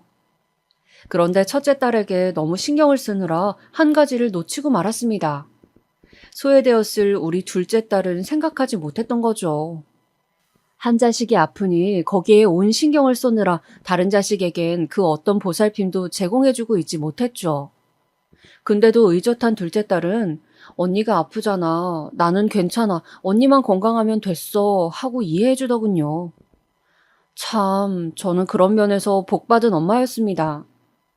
그렇게 우당탕탕 바람잘 날 없었던 저희 집은 드디어 안정과 평화의 길로 들어서는 듯 했어요. 첫째 딸도 둘째 딸도 대학에 보내고 난 뒤엔 드디어 자식 걱정 않고 저만의 삶을 보내고 있었어요. 딸들이 서울로 대학을 가면서 자취를 하다 보니 저와는 물리적인 거리가 생겼죠. 그래서 이 시기엔 조금 한가해진 애아빠와 운동도 같이 나가고 동호회를 하면서 부부만의 시간도 보내었어요. 딸들이 없으니 집안이 휑하긴 했어도 가끔 안부 전화를 걸어오거나 아무리 바빠도 생일 선물까지 꼭꼭 챙겨오던 어여쁜 딸들이 있었기에 외롭지 않았습니다. 그러던 어느 날 저에겐 또다시 심장을 쿵 하고 떨어뜨리게 하는 일이 생기고 말았는데요. 바로 첫째 딸 일이었어요.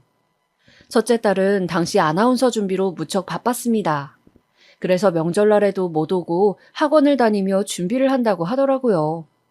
고등학교 때도 곧잘 1등 만에 최고의 대학을 간 딸이었기에 저는 내심 우리 딸이 TV에 나오기를 기다리며 잔뜩 기대에 부풀어 있었죠. 가끔 동네 아줌마들도 아유, 미 언제 TV 나온대? 하고 묻곤 했어요. 근데 어느 날 첫째 딸에게서 연락이 오더라고요. 엄마, 나 엄마한테 할 말이 있는데 내일 집에 가도 돼요? 그래? 아유, 좋지. 엄마가 너 좋아하는 김부각이랑 햄 사놓을게. 근데 비 와서 길 미끄러우니까 조심히 와라. 딸은 다음날 새벽같이 짐을 챙겨 들어왔더라고요. 오랜만에 보는 딸이라 저는 딸이 좋아하는 음식을 잔뜩 준비해 한 상을 차려놨습니다. 허나 어째 딸은 밥도 깨작깨작 먹고 마치 무슨 일이라도 있는 것처럼 안색이 그닥 좋지 않았습니다. 휴학계라도 낸 건가 싶어 어쩐 일이냐 물었더니 딸은 제게 조심스러운 기색으로 그러더군요. 엄마 있잖아요. 나 결혼할 사람이 생겨서 보여줘도 돼요? 뭐? 결혼? 너 그 만난다는 친구? 아니, 대학 졸업도 안 했는데 무슨 결혼을? 허나 저는 말을 다 잇지 못했죠. 그 순간 딸이 살짝 부른 배를 보여주는데 그제야 딸이 왜 그리 조심스레 물었는지 알게 되었죠. 딸은 혼전 임신을 해왔더군요. 그것도 저에게 아무 말도 없이 일을 다 치르고 난 후. 그러는데 눈앞이 순간 노래졌습니다.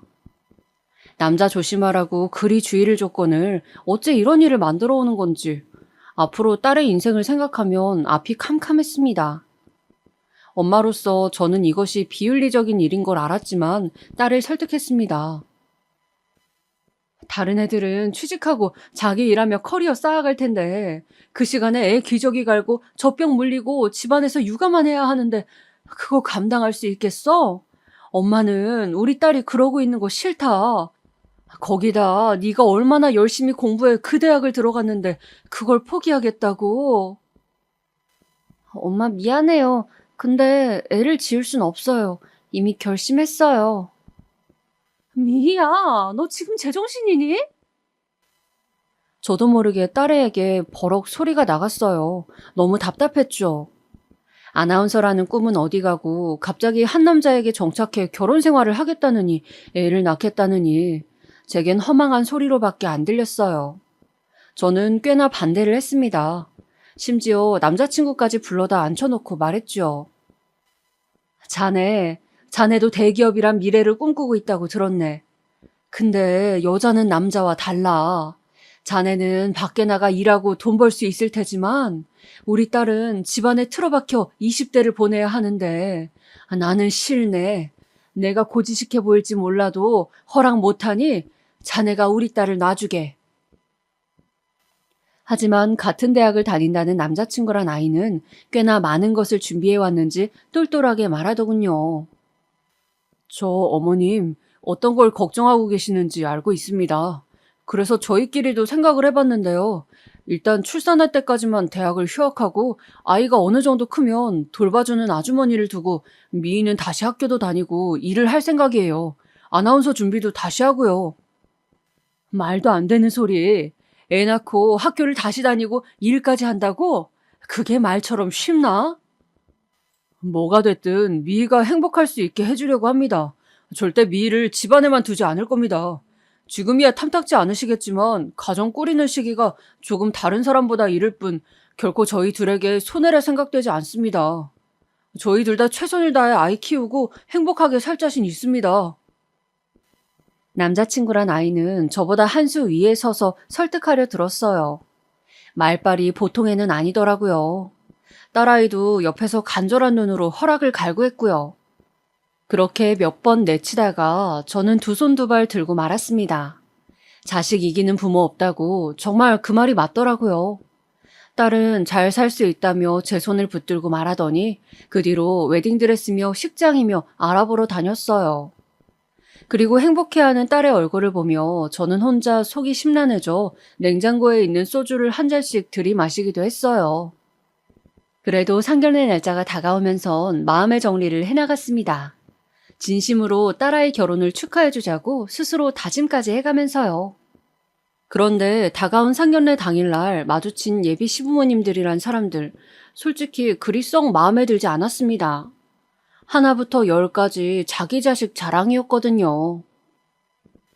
저기 사돈 아시겠지만 우리 아들 그 명문고에서도 곧잘 1등 하던 녀석이에요. 이런 말하면 너무 팔불출 같지만 우리 며느리가 땡 잡은 거랍니다. 아, 그래요? 저희 아이도 꽤 똑똑했어요. 그래서 둘이 만났나 보네요. 아이, 그래요? 아유, 그리고 우리 지환이에겐 꽤 선자리도 많이 들어왔어요. 유명 기업 딸이랑도 맺어질 뻔했는걸요. 듣다 보니 솔직히 나중에는 기분이 불쾌해져서 얼른 자리를 뜨고 싶더라고요. 내심 우리 딸이 저런 시부모 밑에 있다간 꽤나 스트레스를 받겠다는 생각이 들어 걱정도 되었고요. 그래서 나오면선 딸을 붙잡고 네 시어머니 왜 저런데니? 아니 자식 자랑도 정도가 있지 상견례장에서 하며 욕을 하려던 걸 겨우 꾹 참았습니다. 성질 같았다면 저도 한마디 쏘아붙였을 텐데 좋은 자리이니만큼 좋은 게 좋은 거라 생각하며 넘어갔어요. 그렇게 첫째 딸은 결혼식 날 그 누구보다 아름다운 모습으로 자기 아빠 손을 잡고 걸어가 식을 치루었어요. 그리고 딸아이는 꽤나 이 생활에 만족해하는 것 같았어요. 뭐가 그리 신이 나는지 된장찌개를 끓이면서 저에게 전화를 해. 엄마, 나 이거 양파를 많이 넣었는데 괜찮으려나? 된장찌개가 아니고 양파찌개가 됐는데 하며 까르르 웃더라고요. 대학 생활에 아쉬움이 남을 법도 한데 어느새 그건 까맣게 잊은 것 같더군요. 그래도 아이가 행복해하니 그걸로 저도 만족하려 했어요. 그저 이 행복이 계속 지속되기만을 바랬죠. 어찌됐든 딸아이는 다행히 건강하게 아이를 출산했고 당시 저는 딸아이의 육아를 도와주기 위해 간간히 신혼집에 갔습니다. 근데 초기엔 괜찮아 보이던 딸아이가 어느 날부터는 확 시들시들해지더군요. 중학교 시절 그랬던 것처럼 또다시 눈밑이 새까매지고 잠도 자지 못하는 증상을 보이는 겁니다. 왜 그러니? 미희야, 엄마가 약이라도 지어줄까? 아니에요, 엄마. 그냥 요즘 애가 너무 울어서 그래요. 엄마의 직감이라는 게 참 무섭죠. 딸아이의 증상이 어딘지 이상하다는 걸 느낀 이후론 정신엔 문제가 생긴 게 분명하다는 생각이 들었어요. 그래서 어느 날 마음을 먹고 딸네 집을 찾아갔어요. 근데 아무리 초인종을 눌러도 딸아이가 나오질 않더라고요. 미희야, 문 좀 열어봐라. 미희야! 그리고 한참 후에야 웬 파리한 행색에 부스스한 머리를 한 여자가 나와 문을 열었어요. 보자마자 저는 너무 놀라 장본 것도 떨구었습니다. 미희야, 너 얼굴이... 엄마, 엄마... 딸은 제 목소리를 듣더니 갑자기 무언가가 북받쳐 올라온 듯 서럽게 울기 시작했어요. 그리고 저를 감싸 안으며 엉엉 울기 시작했습니다. 엄마, 엄마. 말해봐, 미희야. 무슨 일인지 좀. 미희는 그제야 말하더군요. 우울증이 온 것 같다고 했습니다. 집에서 애만 키우고 있으니 자기도 모르게 그런 증상이 찾아온 것 같다고요. 솔직히 가끔은 아무것도 하기가 싫고 하루 종일 가만히 침대에만 누워있고 싶다고 하는데 그 말을 듣는 내내 가슴이 철렁했습니다. 내가 어떻게든 결혼을 뜯어 말렸어야 하나 하는 생각마저 들었죠. 하지만 전 일단 차분하게 딸을 앉힌 뒤 극복해보자며 정신과로 데려갔습니다. 의사 선생님께서도 실천할 수 있는 여러 가지 방법을 알려주셨고 제가 그 뒤부턴 딸 집에 살다시피 하며 적극적으로 보살피기 시작했어요. 그래서인지 사위와도 마주칠 일이 많았죠. 장모님, 이렇게까지 안 해주셔도 되는데 늘 번번이 감사합니다. 아니네. 이래야 내 마음이 편해서 그러네. 밥 차려놨으니 먹게. 네, 먼저 씻고 올게요. 처음에는 사위도 고마워하는 것 같았습니다. 오히려 제가 힘들까봐 걱정하는 것 같았어요. 장모님 좋아하시는 거라길래 사왔습니다 하며 가끔은 먹을 것들을 들고 들어오기도 했고요. 그런데 그런 호의를 보였던 사위가 제가 집에 있는 시간이 길어지자 아무래도 불편한가 보더라고요. 그 뒤부턴 딸에게 눈치를 주는 것 같더라고요. 제가 아이 용품을 씻기고 있는 동안 갑자기 딸을 끌고 안방으로 들어가더니 제 이야기를 하는 것 같더라고요. 엄마 곧 가실 거야. 알겠어. 말할게. 딸아이의 이런 말이 들리는데 순간 제 손이 멈추었습니다. 사위가 불편해하는 걸 알았으니 저도 계속 머무르고 있기가 그렇더라고요. 그래서 어느 날은 딸 손을 잡고 가도 되겠냐 물었습니다. 그랬더니 응, 엄마. 나 이제 어느 정도 회복됐어. 씩씩해졌으니까 걱정하지 마. 얼른 아빠한테 가봐. 우리 아빠 밥도 못 차려 드시는데 라면 드시고 있겠다. 그 때문에 저는 딸네 집에서 나오게 되었어요. 집으로 돌아와서도 딸에겐 꼬박꼬박 안부 전화를 했고 딸의 우울증을 살폈어요. 한번 병력이 있던 아이라 더 걱정이 되고 신경이 쓰였죠. 그리고 저는 따로 사위에게 말도 전하고 나왔습니다. 딸애가 학창시절 따돌림을 당해 우울증을 깊이 앓은 이력이 있다며 일하느라 힘들겠지만 신경 써달라고요. 근데 딸아이가 육아를 시작한 뒤 어쩐지 사위는 출장이 잦았습니다. 물론 제가 신혼집 가까이에 사니 자주 왔다 갔다 도와줄 수 있었지만 그래도 남편이 해줘야 할 역할도 있기 마련이잖아요. 근데 저녁 시간쯤 가보면 항상 야근하느라 늦는다, 출장이 있다 그러더라고요.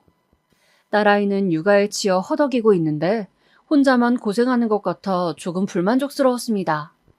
그래도 내색하지 않고 가만히 지켜보고 있었죠. 그런데 어느 날 아마 딸아이의 생일이었을 겁니다. 다 같이 아기까지 데리고 간단히 집 앞에서 외식을 하기로 했는데 시간이 지나도 사위가 오질 않는 겁니다. 얘 김서방 많이 늦는다니? 대체 언제 오는 거니? 아, 그게요. 엄마 잠시만요. 내가 전화해 볼게요. 여보, 언제 와? 엄마 기다리고 있는데. 아, 그래? 알았어요. 천천히 와요. 왜 그러니? 그게 엄마, 갑자기 일이 생겨서 조금 늦는다네. 우리끼리 먹고 있으라고 하는데. 아니, 무슨 일이 그리 중하다고 생일날까지 이러는 거야? 너 지금 독박 육아하고 있는 건 알고 있는 거야? 아휴, 정말. 알지, 왜 몰라. 근데 이 사람이 요즘 이직한 곳이 워낙 일에 변동이 많아서 나도 뭐라 할 수가 없어. 딸아이 얼굴은 육아로 지쳐 얼굴살이 쪽 빠져 축 늘어진 파김치나 다름이 없었는데 사위란 놈이 밖으로만 나더니 솔직히 속상하더라고요. 거기다 딸 역시 속상한 기색이 역력했는데도 티내지 않으려고 일부러 다른 말들을 하고 있었죠. 남의 딸 데려가 제 앞에서 그 잘난 포부까지 말해놓았으면 어느 정도 집안의 책임도 질 줄 알아야 하는데 말이죠. 게다가 그날 딸과 식사를 오붓하게 마치고 딸아이 핸드백에서 나온 종이를 보고는 더 경악하고 말았죠. 너 응급실 다녀왔니? 아, 엄마 그게 요즘 내가 잠을 너무 못 자잖아. 몸이 힘들었는지 갑자기 쓰러졌어. 근데 별거 아니야. 내가 원체 체력이 약하잖아. 알고 보니 딸아이는 수면 부족으로 응급실에 다녀왔다 하더라고요. 이때 안 되겠다 싶어 큰 마음을 먹고 나를 잡았어요. 사위를 불러다가 좋게 잘 이야기를 해보기로요. 남편은 굳이 뭐하러 그러지 말지 하며 말렸지만 그건 남편이 딸이 얼마나 힘든지 몰라서 하는 말이었습니다. 장모님 안녕하세요. 오랜만에 뵙네요. 저녁 차려준다 하셔서 왔습니다. 그래, 일단 밥부터 들게. 저는 그때 사위를 위해 꽤 정성껏 한 대접 상을 차려놓은 뒤였습니다. 그리고 음식 먹는 동안은 일부러 아무 얘기하지 않다가 다 먹었을 때쯤 조심스레 이야기를 내뱉었죠. 다른 게 아니라 김서방, 오늘 내 할 얘기가 있어서 불렀네. 자네 요즘 일이 무척 많다고 들었네. 나도 일하는 사람한테 일하지 말라고 압박 주는 게 아니라, 근데 우리 딸이 혼자 육아를 하느라 많이 힘든 것 같아. 물론 나도 옆에서 좀 돕긴 하지만 자네도 알다시피 이 나이에 애가 워낙 잘 깨니까 딸애가 잠을 거의 못 자는데 보고 있기가 안쓰러워서 자네가 조금 도와줄 수는 없겠나? 근데 당연히 그러겠다고 할 줄 알았던 사위의 반응이 의외였어요. 장모님, 그건 곤란하겠네요. 어? 바빠요. 다른 것 때문이 아니고 일하느라요. 지금 인사평가 때문에 얼마나 골치가 아픈데요. 회사가 전쟁통이에요. 저희 애도 먹여 살려야 하는데 제가 하루빨리 승진해야 하잖아요. 거기다 와이프는 당장 일할 수도 없고 장모님이 이해해 주세요. 아유, 그렇지, 그건. 네. 아유, 그리고 부탁드리겠습니다. 앞으로 이런 일로 부르지 말아주세요. 저 지금 피곤해 죽겠는데 오라 하셔서 어쩔 수 없이 먼 거리 온 거거든요. 이런 얘기는 앞으로 전화로 하세요. 사위는 그 말만 하곤 바로 자리를 떴어요. 솔직히 너무 버릇이 없더군요. 아무리 자기 딴에 짜증이 났다 해도 그렇지 장모에게 저런 식으로 말하는 사위가 어딨답니까? 마음을 가라앉히려 했지만 섭섭하기도 하고 그렇더군요. 그 후론 사위에게 일절 전화하지 않았고 따로 만나는 일도 없었죠. 다행히 딸아이는 육아에 적응했고 조금이라도 여유를 찾은 것 같아 보였습니다. 허나 저와 사위 사이에선 계속 마찰이 잦았습니다. 제가 딸아이 학교 다니게 하고 육아를 도와줄까 싶어 신혼집 근처로 이사를 가려 했더니 사위가 쌍수를 들고 반대를 하는 겁니다. 장모님, 꼭 굳이 그렇게까지 하셔야겠어요? 저희 장모님 드릴 육아비 같은 거 없습니다. 아니네. 난 육아비를 원하는 게 아니라 그냥 우리 딸이 학교를 다녔으면 해서. 제가 말씀드렸잖아요. 애 조금 더 크면 미희 학교 다니게 해줄 거라고요. 솔직히 말씀드리면 장모님이 이쪽으로 오시는 거 저 상당히 부담스럽습니다. 그러니 제발 선 좀 지켜주셨으면 좋겠네요. 아니, 자네 어딜 우릴 가르치려 드는 거야? 결국 그날은 애 아빠가 더 화가 나 사위와 한바탕을 했습니다. 근데 사위는 딱히 반성하는 기미도 보이지 않았고 거기다 더 가관이었던 건 저희가 현관문을 닫았을 때였죠. 애 아빠를 먼저 보내고 조용히 문 앞에 서서 들려오는 소리들을 듣는데 사위놈이 제 딸에게 바락바락 소리를 지르더라고요. 제발 당신 어머니 아버지 좀 여기 오게 하지 마. 왜 장모님이 우리 일에 이래라 저래라인 거야? 아님 네가 중간에서 말이라도 잘하든가. 넌 왜 이렇게 답답하냐? 이러니 내가 집에 들어오기가 싫은 거야. 저는 그때 이 결혼은 잘못되었다고 생각했습니다. 우리 딸이 어쩌다 저런 남자에게 넘어간 건지 속이 탔죠. 이 속을 털어놓을 데가 없어 애꿎은 둘째 딸만 붙잡고 한탄했어요. 그래도 사위에게 험한 소리를 하면 부부 사이 안 좋아질까봐 하고 싶은 말도 꾹 참고 어떻게든 풀어보려고 사위와 둘만 있는 자리를 만들어 얘기를 나눠보기도 했어요. 제가 부드럽게 다독이자 사위 역시 그때는 또 저도 장모님께 지나쳤던 면이 있는 것 같습니다 하며 점잖은 모습을 보이더라고요. 그래서 저는 부부 사이가 좋아지길 바라며 그렇게 사위에게 가끔씩 돈도 쥐어주고 사위 좋아하는 비싼 회도 사줘가며 달래고 또 달랬습니다. 그런데 어느 날부터인가 딸과 연락이 되지 않았습니다. 둘째 딸이 지방에서 올라와 다 같이 여행을 갈까 의논하던 날 전화를 해보았는데 딸아이는 연락조차 되지 않았습니다. 엄마, 언니 왜 전화를 안 받아? 요즘 내 전화도 안 받던데. 그러게나 말이다. 이상했습니다. 갑자기 이렇게 연락이 끊길 애가 아닌데. 마침 딸이 산후 우울증에 걸렸던 것도 생각이 나 일단은 급하게 딸네 집으로 갔어요. 근데 아무도 없더군요. 저는 결국 사위에게 전화를 걸었습니다. 김서방, 우리 미희가 연락이 안 되어서 혹시 무슨 일이 있나? 그게요, 장모님. 아무래도 제가 찾아뵙고 말씀드리려고 했는데 오늘 일 끝나고 가겠습니다. 심장이 두근거리기 시작했어요. 사위의 목소리는 무거웠고 낮게 깔려 있었습니다. 그런데 사위가 오자마자 들은 상황은 상상보다 훨씬 심각하더군요. 저 사실 아내가 지금 정신병동에 있어요. 애는 저희 어머니가 봐주고 계시고요. 뭐라고? 아내가 최근에 우울증이 심각해졌는데 그게 실어증으로 이어져서 말을 못하게 되는 상황까지 왔어요. 그래서 어쩔 수 없이 급하게 조치를 취했네요. 아니 자네 그런 일을 어떻게 말 안 하고 지금 하는 겐가? 말씀드리려 했는데 저도 요사이 경황이 없었습니다. 죄송합니다. 사위의 말에 의하면 딸아이의 우울증이 발병한 건 한 달 전이었는데 갑자기 2주 전부터는 말을 못하게 되었다고 하더라고요. 기다려봐도 도저히 증세가 호전되지 않아 정신과 선생님의 권유에 따라 정신병동으로 옮겼고요. 솔직히 이해할 수가 없었습니다. 딸아이의 부모가 저희인데 어떻게 상의 하나 없이 병동으로 옮겼는지 화가 나기도 했죠.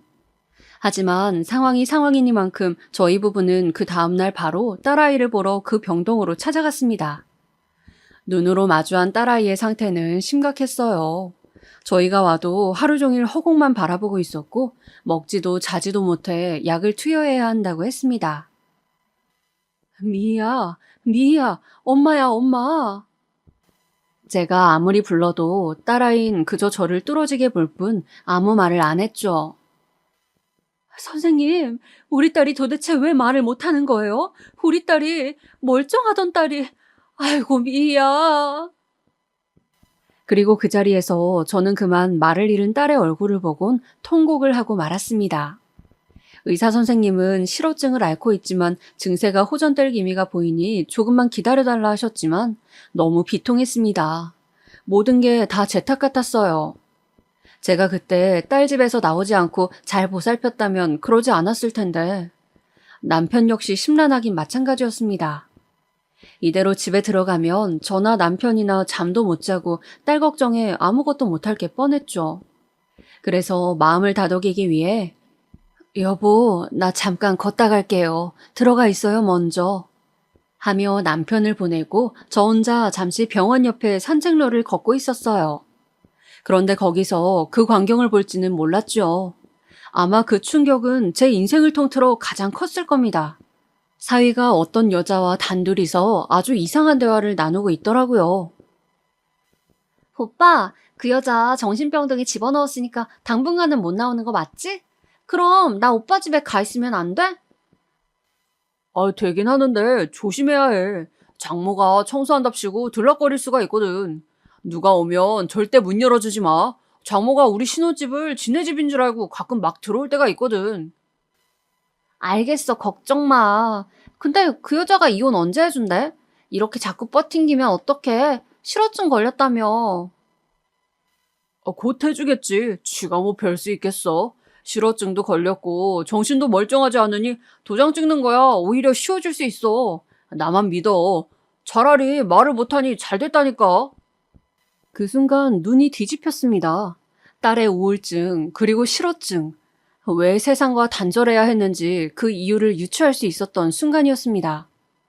저는 그대로 눈이 뒤집혀 사위에게 달려가 머리채를 움켜잡았습니다.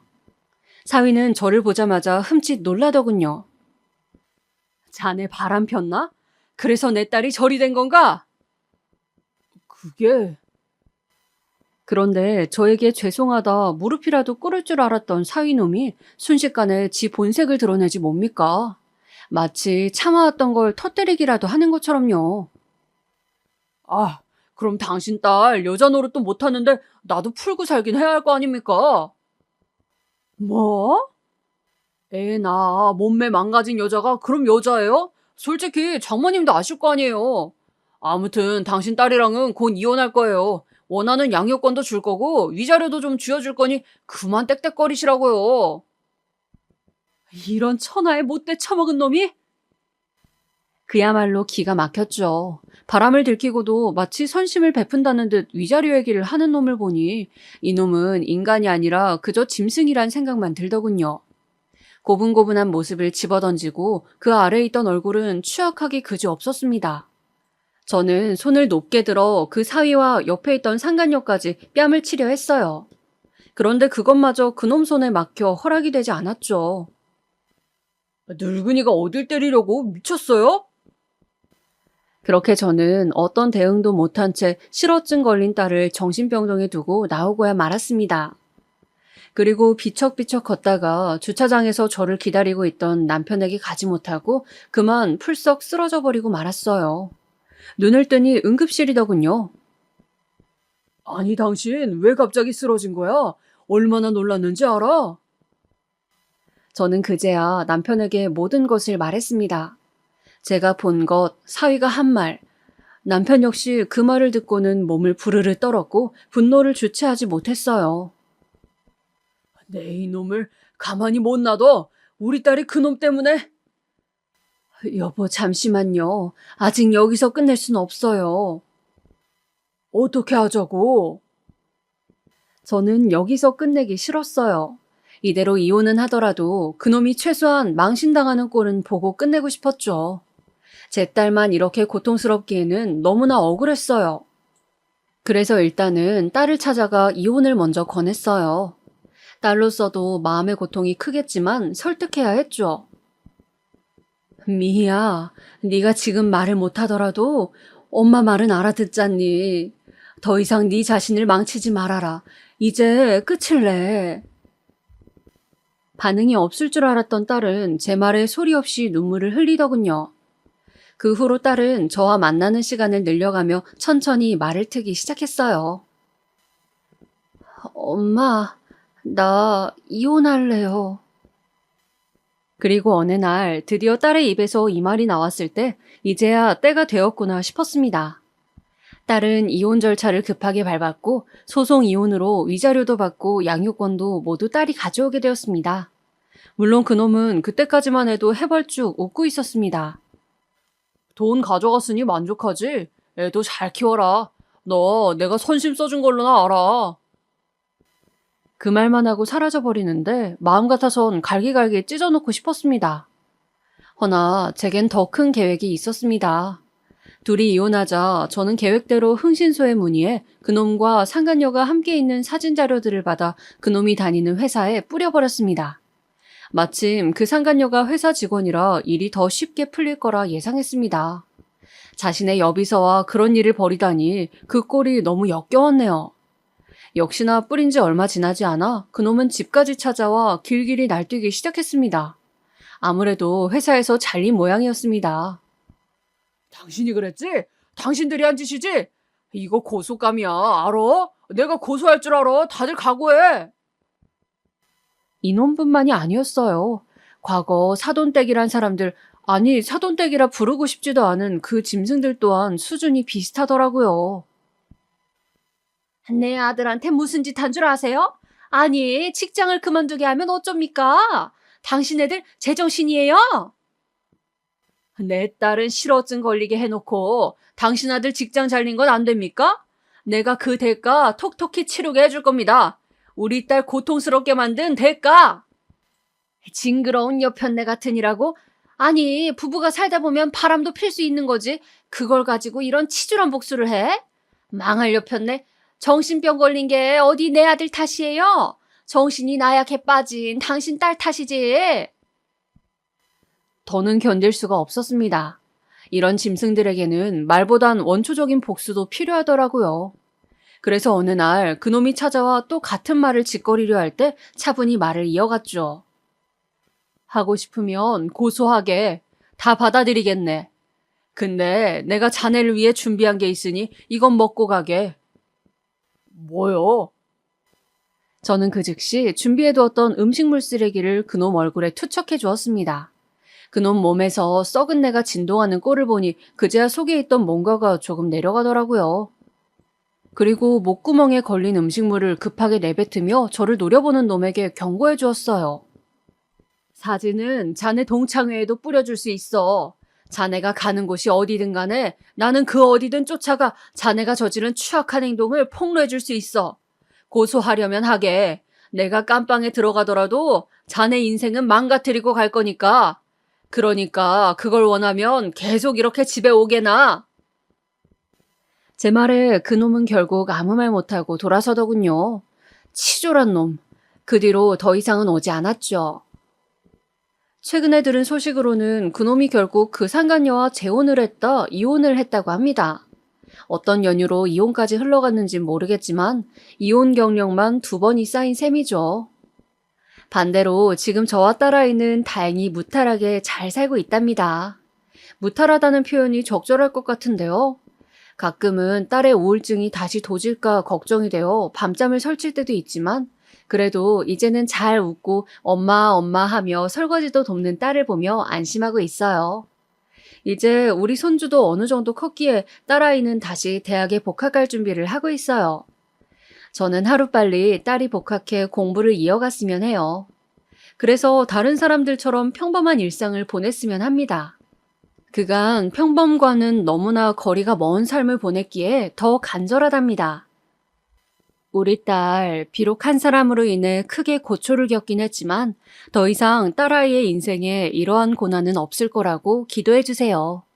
여러분들께서 부디 제 딸의 평안을 빌어주신다면 너무나 감사할 것 같네요.